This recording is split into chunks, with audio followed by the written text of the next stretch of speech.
Most triangle playing is just individual notes at different dynamics, and the tone is the main thing that we're concerned about.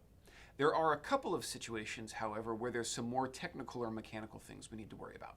Dampening is sometimes important for hard cutoffs in an ensemble, or it might be marked in the part, or you might just need a little clarity, although it's not indicated you need things to start and stop a certain way.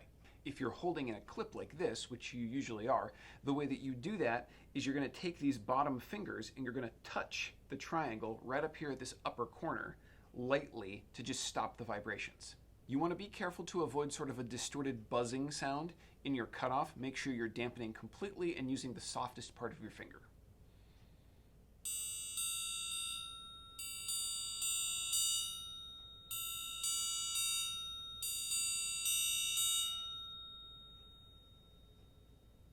That little bit of over-ringing that you hear, those little high pitches, do not carry through the ensemble. Generally what you want is for the body of the sound to be dampened. Rolls and fast rhythms are played basically in the same way, alternating side to side on the triangle. What really makes the difference is the angle and the weight of the beater that you're using. For fast rhythms, we're going to play close to the top corner of the beater for a really crisp and clean sound, and it usually is helpful to use a slightly heavier beater so you have control of the volume. I like to play in the top corner because that means gravity is pulling down evenly as I try to go side to side. So what I'm going to do is put my thumb on top, and then I'm going to practice shifting it side to side a little bit on top of my first finger, like this. Then I'm going to take that and put it inside the triangle. And at the tip of the beater here, you can hear that clarity as I go back and forth.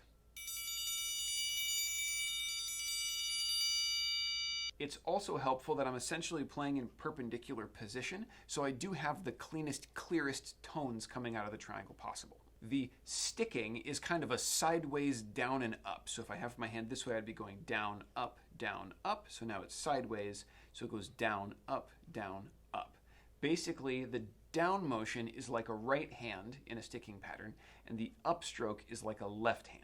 Now the upstrokes are difficult to balance when they're all by themselves, and so we're basically just going to prefer to mostly play right hand notes going down. So if I have a passage that has eighths and sixteenths,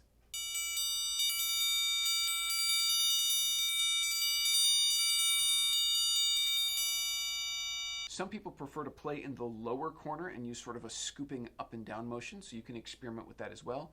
It all comes down to what feels the best and what lets you sound your best.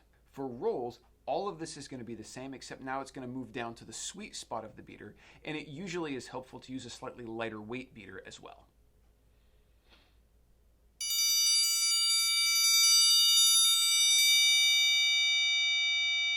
If the beater you use is too heavy, it can get distorted or clangy sounding.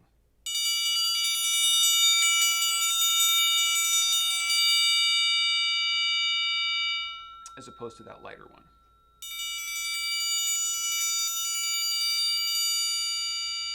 There is a more blended option you can also get from playing at an angle. In the bottom corner, that would be just turning this way and playing front and back.